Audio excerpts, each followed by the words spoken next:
My body has entered a permanent state of exhaustion. To cope with this, the natural response would be to ingest an ungodly amount of caffeine. But see, I don't know how to drink liquids.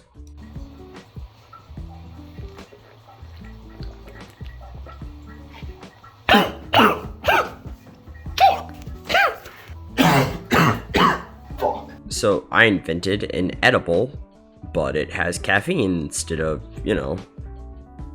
other things. So I actually spent a lot of time trying to get this recipe right. I could not find a way to get caffeine into these gummies without it either tasting disgusting or just not having enough. But then I found these. This Mio caffeine liquid juice is perfect for this project. As you can see, each one of these juice bundles has 18 servings. Each serving has 60 milligrams of caffeine. After doing some very complicated math, it comes to the conclusion that that would mean carry 1. Alright, now do the long division. 870, divide that by 428, and we get 1080 milligrams of caffeine. So to start off, you're going to want to fill up some sort of container with half a cup of water. Next, the Mio is going to do an impression of your mom and squirt all of its contents into the container. At this point, I don't think there's enough diabetes floating around in this concoction, so we're going to add half a cup of Caro corn syrup. Trust me, this is really important for texture. It is necessary. Stir the liquid until it is completely mixed. Being on just a caffeine high is kind of a bitch move. Everybody needs a sugar high as well. This is why we're going to be adding Jell-O. And yes, it is important for texture, blah blah blah blah blah, whatever. And lastly, let's throw in some gelatin. Nothing like a little bit of ground up pig's foot to get that texture truly in there.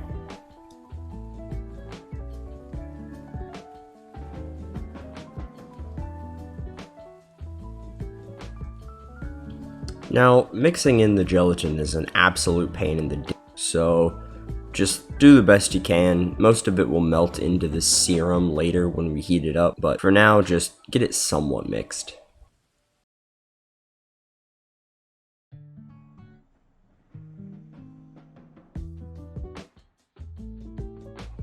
Next, you're going to pour this cursed mixture into a pot and put it on like a low-medium heat.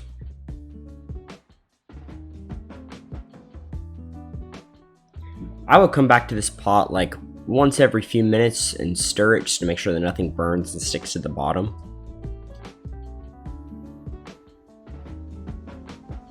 You know that it's been cooking long enough once it starts looking like this and all those gelatin bundles go away. This foam at the top just means that there was a little bit too much gelatin in there, and you can scrape it off if you want, or just cast the gummies onto it and scrape it off once it's hard.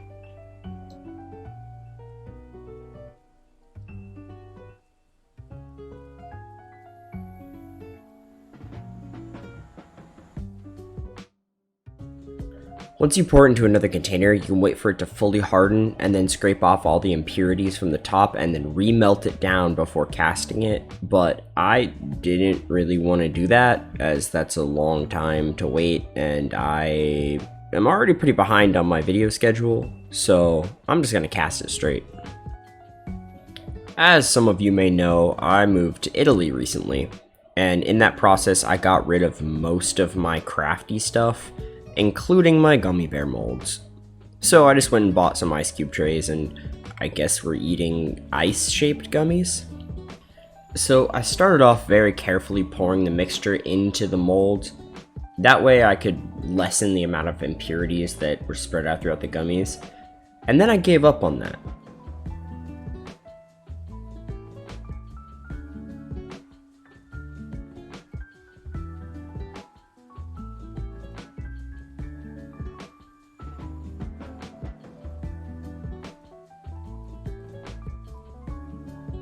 See, if you let the red gummy dry before you try and clean the pot, it makes it easier to scrape it out because it just all comes out in one piece.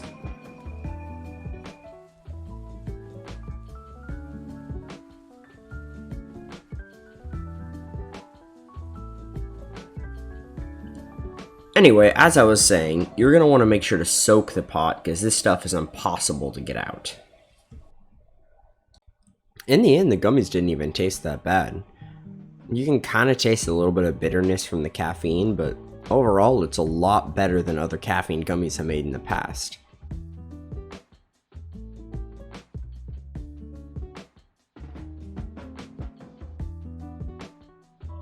When you first pull them out of the mold, they're going to be like ridiculously sticky. I left mine out for a week and then pulled them out, and as you can see, they turned out a lot better. And it doesn't really affect the taste, so I would just recommend giving them a little bit of time to air dry before trying to yank them out of that mold. Otherwise, you're going to get this sticky red stuff all over your hands, and then you'll have questions, and then, you know, you could go to jail for murder and all that kind of fun stuff. Anyway, that's all for this video. If you enjoyed, you know, do the YouTube things. I forget what they're called. Subscribe or something. And, yeah, check out my other videos. Bye now.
I should have just pulled it out when it was still a little sticky a long time ago.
Just a little, I don't know, tidbit of information that might help you guys out. If you take some COVID vaccine and pour that down the drain, it'll help it dissolve a little bit faster.